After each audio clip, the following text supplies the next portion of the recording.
गिर जो गया तो बात क्या, कोशिश है जारी, आज नहीं तो कल होगी अपनी भी बारी। पा लेंगे मंजिल, आसमान छू लेंगे, एक नई मिसाल इस जग को हम ज़रूर देंगे।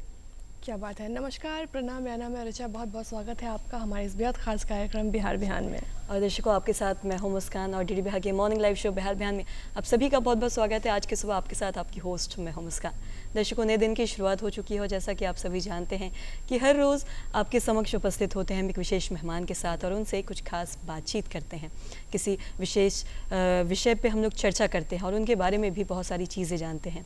और जैसा कि दर्शकों आप सभी जानते हैं कि हर रोज़ हम लोग जो दिन की शुरुआत है एक अच्छी सोच, एक अच्छे विचार के साथ करते हैं। वो कहते हैं ना कि अगर दिन की जो शुरुआत है एक पॉजिटिव थॉट के साथ करते हैं तो दिन भर के लिए हमें मोटिवेशन मिलता है। और साथ ही साथ अगर वो जो सोच है वो महान पुरुषों के हों और उस सोच को हम अपने अंदर आत्मसात करते हैं तो कहीं ना कहीं हम जीवन में काफ़ी ज़्यादा आगे जाते हैं। आपको बता दें कि आज जो हमारे स्टूडियो में मौजूद हैं वो पिछले 35 वर्षों से लोगों को अपनी सेवा दे रहे हैं।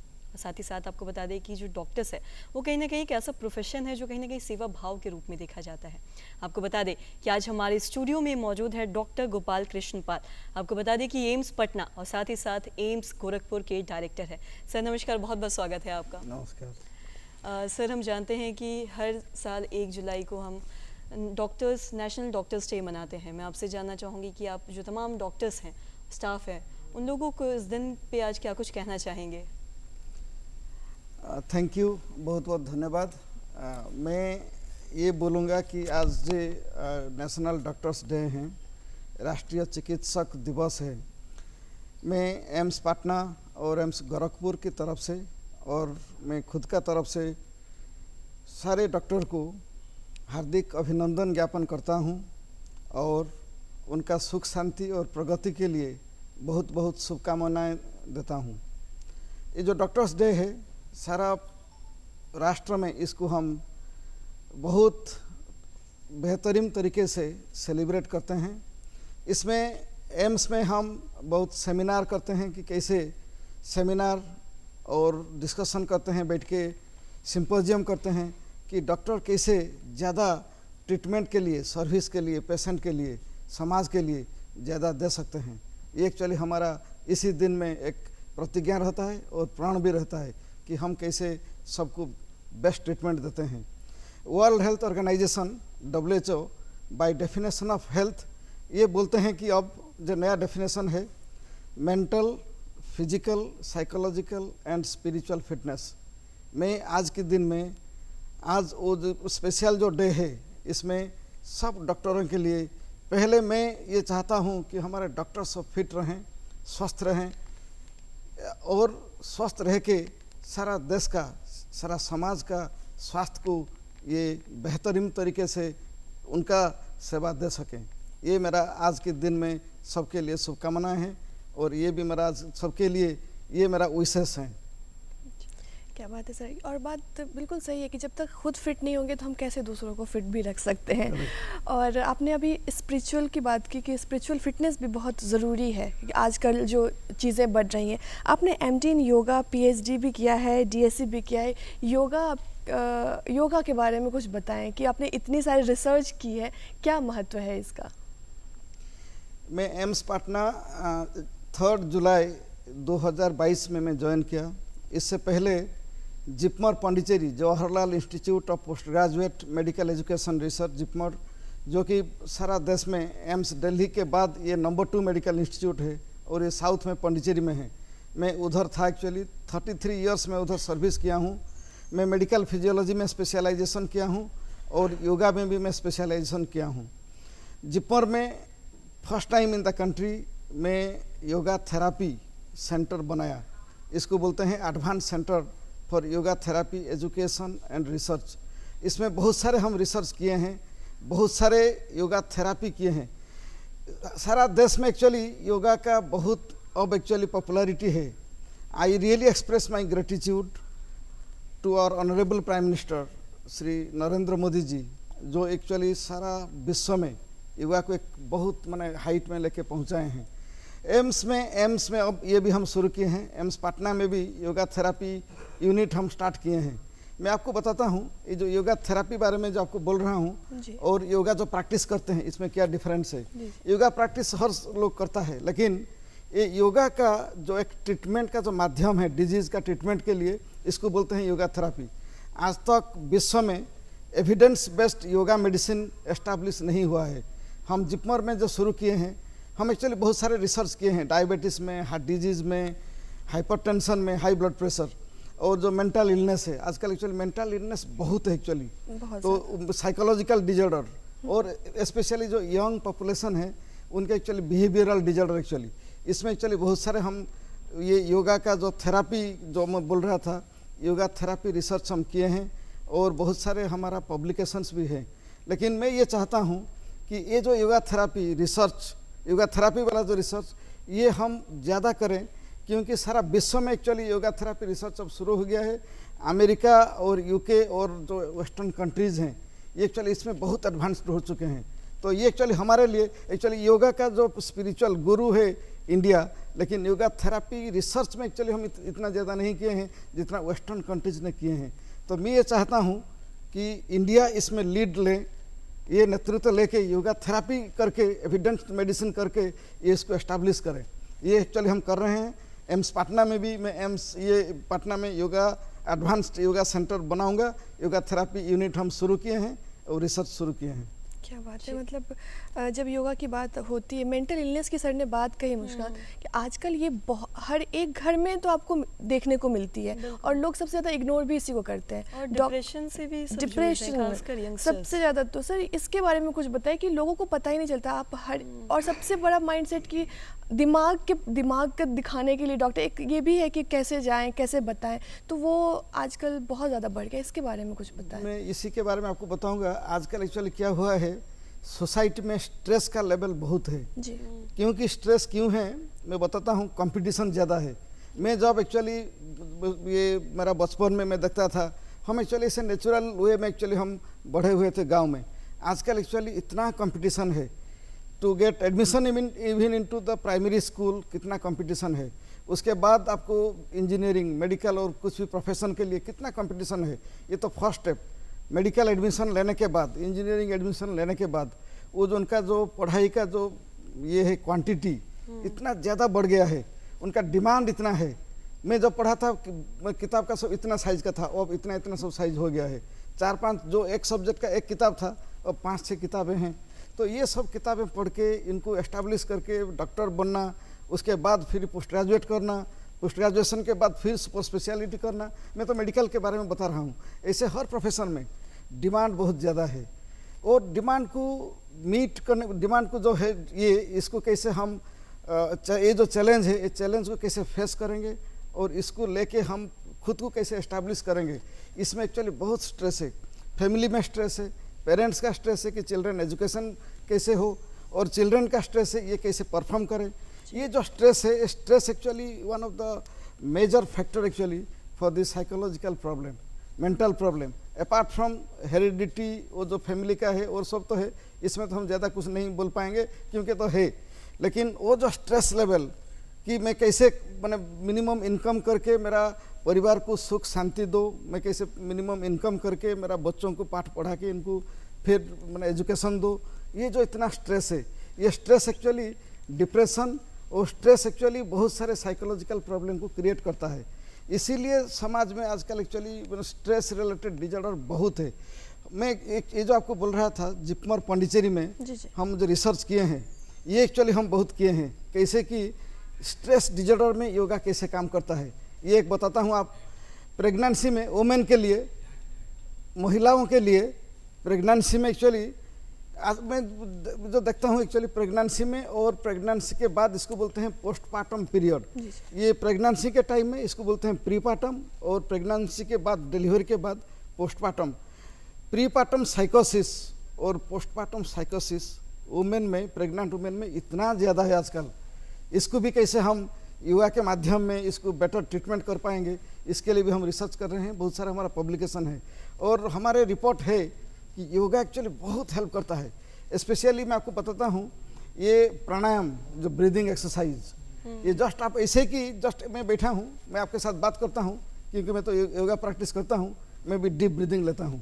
लोगों को मालूम नहीं है कि जो ब्रीदिंग हम कैसे नॉर्मली लेते हैं, हम एक्चुअली 1 मिनट में 12 से 20 तक सांस प्रश्वास लेते हैं, लेकिन अगर आपको इस जरा सा कंट्रोल कर लेंगे, इसका जो 12 से जो 20 होता है इसको कम करके आप 5 से ब्रीदिंग लेते हैं पर मिनट, इसमें एक्चुअली इसको बोलते हैं डीप ब्रीदिंग। जस्ट ऐसे बैठ के जरा सा डीप ब्रीदिंग लेंगे, उसके बाद धीरे धीरे धीरे धीरे इसको आप छोड़ेंगे, इसको बोलते हैं एक्सपिरेशन। तो डीपर इंस्पिरेशन और उसके बाद स्लो एक्सेलेशन। ये एक्चुअली बहुत सिंपल है, लेकिन लोगों को मालूम नहीं है इसमें कितना फ़ायदा होता है। ये जो मैं आपको बोला कि जो डीप ब्रीदिंग एक्सरसाइज, अगर इसी को एक्चुअली ज़रा सा कंट्रोल करके बेटर करके, इसको प्राणायाम बोलते हैं योगा में, ये अगर हम सीख जाते हैं और कर लेते हैं, इसमें बहुत सारे साइकोलॉजिकल स्ट्रेस का ट्रीटमेंट हो जाता है। और ऐसे भी हमारा एक्चुअली ये शरीर में एक नर्व होता है, इसको बोलते हैं वेगस नर्व। ये वेगस नर्व का स्ट्रेंथ इसमें बढ़ता है। ये वेगस नर्व का स्ट्रेंथ जब बढ़ जाता है, ये एक्चुअली आपको डायबिटीज़, हाइपरटेंशन, हार्ट डिजीज़, इसमें आपको प्रोटेक्शन देता है। और योगा स्पेशली जो ब्रीदिंग एक्सरसाइज और जो प्राणायाम में बोला आपको ब्रीदिंग, इसमें एक्चुअली बहुत माने लाभजनक है और ये एक्चुअली सबको करना चाहिए। सर, हम लोग अभी मेंटल इलनेस पे हमने बातचीत की, डिप्रेशन पे, योग पे आपने काफ़ी चीज़ें बताई। आपसे मैं जानना चाहूँगी, जब भी बात एम्स की आती है और जब भी बात मरीज़ों की आती है, तो कोई कहीं भी इलाज करवाने जाता है तो कहीं ना कहीं इस उम्मीद के साथ जाता है कि हम बेहतर होके आएंगे, ठीक होके आएंगे। अगर मैं एम्स की बात करूँ तो मैं आपसे ये जानना चाहूँगी कि वहाँ पर मरीज़ों के लिए, पेशेंट के लिए का कुछ सुविधाएँ हैं, किस तरीके से वो ठीक, कुछ इस बारे में आप बताना चाहेंगे? ये बहुत बढ़िया सवाल आप हमें पूछे हैं। एम्स जो बना है सारे देश में, एक्चुअली अब 22 एम्स है, 22 एम्स बन चुका है। इसीलिए हम हमारे प्रधानमंत्री को एक्चुअली, नरेंद्र मोदी जी को एक्चुअली हम कृतज्ञता ज्ञापन करते हैं कि कितने ये एक्चुअली काम किए हैं। और हमारे जो स्वास्थ्य मंत्री श्री जगत प्रकाश नड्डा जी, इनको भी हम बहुत बहुत धन्यवाद देते हैं कि इसके लिए हम कितने सब काम किए हैं और कर रहे हैं। एम्स का जो ऑब्जेक्टिव है कि जो पेशेंट आते हैं, इसको बोलते हैं टर्शियरी सेंटर। तो टर्शियरी सेंटर में जो आते हैं, इसमें कैसे बेहतरीन ट्रीटमेंट हम इनको दे सकते हैं, सुपर स्पेशलिटी ट्रीटमेंट दे सकते हैं, इसके लिए एक्चुअली एम्स बना है। सुपर स्पेशलिटी ट्रीटमेंट देने के टाइम में ये नहीं कि हम इनको मेडिसिन का जो रूटीन मेडिकल ट्रीटमेंट हम इनको ना दें, सब कुछ होगा, लेकिन सुपर स्पेशलिटी ट्रीटमेंट को भी हम ज़्यादा देंगे। मैं आपको ये बताता हूँ, हर एम्स में उनका बेसिक ऑब्जेक्टिव है कि हम पेशेंट मैनेजमेंट को कैसे बेटर लेवल में इनको एस्टैब्लिश करें। इसके लिए सुपर स्पेशलिटी डिपार्टमेंट, स्पेशली आज के दिन में इतने सारे हार्ट प्रॉब्लम है, डायबिटीज़ है, साइकोलॉजिकल प्रॉब्लम है, बहुत कुछ है एक्चुअली, और किडनी प्रॉब्लम है। इसके लिए आपको department of nephrology, neurology, cardiology और बहुत सारे एंडोक्राइनोलॉजी डिपार्टमेंट, नियोनाटोलॉजी, बच्चों का जो ये जो नियोनेट बोलते हैं उनके लिए, पेडियाट्रिक सर्जरी, ये सब डिपार्टमेंट, कार्डियोवास्कुलर सर्जरी, ये सब डिपार्टमेंट ये एम्स में मैंने पूरा एस्टैब्लिश्ड होके आम जनता को कैसे हम एफोर्डेबल कॉस्ट में, बहुत कम पैसे में इनको, और इवन विदाउट पेमेंट, जो गरीब जनता है Bihar, Orissa, West Bengal, UP, मैंने हमारे actually people are uneducated and वो इकोनॉमिकली इतने डेवलप नहीं है, उनके लिए हम कैसे बेटर ट्रीटमेंट देंगे, इसके लिए एक्चुअली एम्स एस्टैब्लिश हुए हैं। एम्स पटना में आपको बताऊंगा, मैं जो 2 साल इधर आया हूँ, एक्चुअली मैं जब आया 3500 ऐसे ओपीडी फुटफॉल था। आज के दिन में 7500, 8000 हमारा मरीज आ रहे हैं, क्योंकि हम इनको इतना बेटर ट्रीटमेंट दे रहे हैं। पेशेंट जो आता है, ये आने से पहले इनको पता चलना चाहिए कि ये एम्स में क्या क्या ट्रीटमेंट का सुविधा है। ये एक्चुअली उनका जो वेबसाइट है, वेबसाइट में ये डिस्प्ले हो जाना चाहिए कि हमारे कौन कौन डॉक्टर है, कौन से डिपार्टमेंट में, उनका स्पेशलाइजेशन क्या है। ये एम्स पटना में है, हमारा पूरा सब है एक्चुअली, डिटेल डिस्प्ले हुआ है वेबसाइट में। इसी हिसाब से आने से पहले भी ये ऑनलाइन रजिस्ट्रेशन भी कर सकते हैं। वो आगे हैं हॉस्पिटल में इतने मरीज आते हैं, एक मरीज के साथ 3-4 अटेंडेंट भी आते हैं हर रोज़। एक्चुअली जो हमारा ओपीडी है, ओपीडी में इतना भीड़ होता है, उसके लिए हम लोगों को बैठने के लिए, उनको ज़रा कंफर्ट के लिए वाटर कूलर का अरेंजमेंट है कि नहीं, एसी फैन का अरेंजमेंट है कि नहीं, ये सब हम किए हैं। जितने काउंटर है, 6-7 काउंटर था हमारा रजिस्ट्रेशन, अब इसको बढ़ा के हम 20 काउंटर किए हैं, क्योंकि इतना लंबा क्यों लगता है। सुबह से आके सब खड़े हो जाते हैं। अभी कुछ लोग एक्चुअली इससे पहले दिन भी आ जाते हैं, शाम को रात को इधर बैठते हैं, यानी सुबह उनका फर्स्ट रजिस्ट्रेशन हो जाए। तो रजिस्ट्रेशन कैसे, मैंने विदाउट एफर्ट, विदाउट, बिना कॉस्ट में रजिस्ट्रेशन हो जाए। रजिस्ट्रेशन के बाद अगर जो आदमी आया है, पेशेंट है, ये तो ऐसे खुद मैंने चल के नहीं जा पाएंगे, तो उनके लिए स्ट्रेचर है क्या, उनके लिए व्हीलचेयर है क्या, उनके लिए एक हेल्प डेस्क है क्या, इनको इंस्ट्रक्शन देंगे कि ये कहाँ जाना है, कौन सा डिपार्टमेंट को जाना है।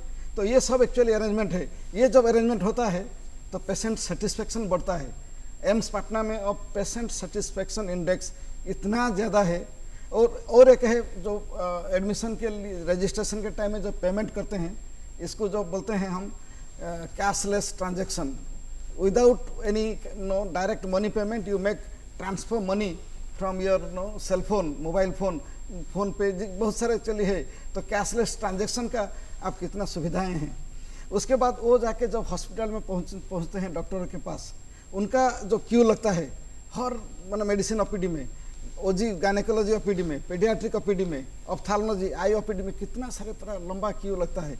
उनके बैठने के लिए जगह है क्या, उनको उधर कुछ पानी का अरेंजमेंट है क्या, ये सब हम किए हैं। और जो बैठेंगे 2-3 घंटा भी बैठ जाते हैं, क्योंकि बहुत सारे क्यू लगता है।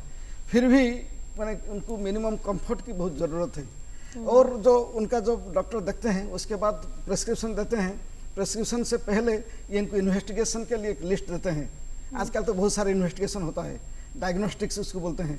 तो जो डायग्नोस्टिक इन्वेस्टिगेशन, जो blood investigation, x ray, MRI, CT scan, ये जब लिख देते हैं, उसके बाद फिर पेशेंट उधर जाके कैसे इन्वेस्टिगेशन करते हैं, उसके लिए सुविधा है क्या, ये भी सब हम किए हैं। जो जाएं और उनका उधर रजिस्ट्रेशन, जो इन्वेस्टिगेशन के लिए भी रजिस्ट्रेशन होता है, ब्लड इन्वेस्टिगेशन के लिए होता है, ब्लड देते हैं, उनका जो एक्सरे CT स्कैन भी हो जाता है। उसके बाद फिर रिपोर्ट डॉक्टर के पास आ जाता है। ये भी जो रिपोर्ट आता है, ये हम ऑटोमेटेड सिस्टम बनाए हैं कि उनका डिटेल इन्वेस्टिगेशन होने के बाद रिपोर्ट तुरंत आ जाता है। तो पेशेंट, हम कोशिश करते हैं कि उसी दिन, एक दिन में ये सब खत्म होके, ट्रीटमेंट होके, दवाई लेके पेशेंट घर जाए। और जो उसके बाद दवाई भी जो देते हैं, आपका कैंपस में हॉस्पिटल के पास दवाई का दुकान है क्या, इसके लिए एक्चुअली मैं आपको बताता हूँ, जन औषधि है, फर्स्ट प्रेफरेंस से जन औषधि। ये तो हमारा जो प्रधानमंत्री का ये बहुत इंपॉर्टेंट प्रोग्राम है, Jan Aushadhi. Jan Aushadhi actually affordable cost में आपको सब दवाई मिल जाएगा। जो दवाई बाहर से आपको 100 रुपये में मिलता है, जन औषधि में 10-15 रुपये में मिल जाता है। ये है एक्चुअली जन औषधि का। ये तो जन औषधि केंद्र हमारा है, 5 काउंटर वाला जन औषधि केंद्र हम आने के बाद शुरू किए हैं। और जन औषधि के पास एक्चुअली अमृत फार्मेसी है। अमृत फार्मेसी भी गवर्नमेंट का है, और इसमें भी आपको सब कुछ मिल जाता है। 18 काउंटर्स अमृत फार्मेसी हम बनाए हैं। तो पेशेंट का इलाज हो गया, डॉक्टर का प्रिस्क्रिप्शन हो गया, वो जाके इधर से मेडिसिन ले लिए और मेडिसिन लेके घर चले गए। ये जो बोलते हैं इसको patient satisfaction index. AIIMS Patna में पेशेंट सेटिस्फेक्शन इंडेक्स इतना ऊपर है अब। और ये मैं आपको बताता हूँ, इसीलिए last year actually AIIMS Patna was one of the best hospital, 10th medical university in the country, and इसी साल this year AIIMS Patna in the Newsweek analysis of USA is one of the best hospital in the world record में आया है। ये है हमारा AIIMS Patna का जो हम किए हैं, और ये हमें बहुत खुशी देता है कि बिहार वासी के लिए हम इतने किए हैं। और ये बहुत हमारे लिए भी गर्व का विषय है और गर्व करने की भी चीज़ है। सर, एक अंतिम सवाल आपसे लेना चाहेंगे कि आपने 2 कार्यभार संभाल रहे हैं एम्स का, तकनीकी काफ़ी हम लोग आगे बढ़ गए हैं, आपके लिए कितना आसान है 2 चीज़ों को संभालना, कितना हेक्टिक भी और कितना आसान है? ये तो बहुत बड़ा क्वेश्चन है कि मैं कैसे मैं कर रहा हूँ। मैं आपको ज़्यादा नहीं बोलूँगा। एम्स पटना में हम आने के बाद इतने काम किए, उसके बाद एम्स गोरखपुर का भी दायित्व हमें सरकार ने दिए हैं। स्वास्थ्य department, the health department, central health ministry हमें ये सौंपे हैं। हम 1 हफ्ता इधर रहते हैं पटना में और 1 हफ्ता गोरखपुर में रहते हैं। ये दोनों जगह पे हम कोशिश कर रहे हैं। एम्स पटना में जितने सब मॉडल हम एस्टैब्लिश किए हैं, इसको रेप्लिकेट करके उधर भी पेशेंट सेटिस्फेक्शन के लिए जितना हम काम कर रहे हैं। ये बहुत स्ट्रेसफुल है, क्योंकि 2 एम्स को संभालना इतना आसान नहीं है। फिर भी हम कर लेते हैं क्योंकि हम योगा क्योंकि आप करते योगा हैं। करते हैं। योगा, यही मैं आपको बोल रहा था, योगा एक्चुअली बहुत ज़रूरी है, क्योंकि योगा में एक्चुअली आपका जितना स्ट्रेस ना, इसमें जी। स्ट्रेस रिलीज हो जाता है। मैं सबको ये बोलता हूँ, जरा सा सुबह उठ के, सो जब आप सुबह मैंने you get up from the bed, just take a light morning walk, आप उसके बाद एक्चुअली जरा सा जो सूर्य नमस्कार कर लीजिए, जो हल्का आसन कुछ करके उसके बाद प्राणायाम कीजिए। मैं आपको जो बोल रहा था ब्रीदिंग एक्सरसाइज, अगर इसको स्लो ब्रीदिंग एक्सरसाइज, जरा सा इंस्पिरेशन, डीप इंस्पिरेशन, उसके बाद slow acceleration, slow acceleration, slow acceleration, ये आप जस्ट ऐसे करते रहिए। ये सुबह प्रैक्टिस कर लेंगे 10-15 मिनट, उसके बाद मैं आपको बताता हूँ योगा एक्चुअली नॉट नेसेसरीली सुबह और शाम का सर आपने योग की अभी बात की है, मैं आपसे एक चीज़ जानना चाहूँगी कि आप हमारे यंगस्टर्स को, आपने जैसा कि बताया कि आप आज भी योग करते हैं और कहीं ना कहीं आपके फिटनेस का राज है योग, तो आप हमारे जो यंगस्टर्स हैं उनको आप क्या मैसेज देना चाहेंगे योग के लिए? कोई छोटा मैसेज देना चाहेंगे आप? मैं चाहता हूँ कि हमारे जो यंग पॉपुलेशन है, ये स्कूल का जो चिल्ड्रन है, कॉलेज में जो पढ़ रहे हैं, एडोलेसेंट यंग पॉपुलेशन, इनको एक्चुअली योगाभ्यास करना चाहिए। उनके लिए योगाभ्यास का एक है कि वो सूर्य नमस्कार, एक्चुअल लोग बहुत सारे एक्सरसाइज करते हैं, वो जिम जाते हैं, लेकिन सूर्य नमस्कार जो है ना, सूर्य नमस्कार एक्चुअली 12 आसना है एक्चुअली। अगर सूर्य नमस्कार आप सही तरीके से करेंगे, इसमें एक्सरसाइज भी हो जाएगा। सूर्य नमस्कार जरा सा करना चाहिए और जो ब्रीदिंग एक्सरसाइज को प्रैक्टिस करना चाहिए। और अगर जब भी टाइम मिलता है, just lie down on the bed, इसको बोलते हैं शवासना, जी। रिलैक्सेशन पोस्चर, जस्ट ऐसे आप lie down on the bed and relax your body, just relax, just जी। रिलैक्स। ये रिलैक्सेशन की बहुत ज़रूरी है। जी सर, ये चीज़ें आपने बहुत ज़रूरी बताई कि हम सभी के लिए योग करना बहुत ही ज़रूरी है। जैसा कि ऋचा हमने शुरू में भी बताया था कि सभी के लिए, सर ने कहा था कि मेंटल, स्पिरिचुअल, साइकोलॉजिकल और साथ ही साथ सभी फिटनेस के लिए योग बहुत सारा। आप हमारे कार्यक्रम में आए, अपना कीमती वक्त आपने दिया, जो तमाम जानकारी आपने दी, इसके लिए बहुत बहुत शुक्रिया सर आपका। कार्यक्रम में आने के लिए thank you so much sir. Thank you.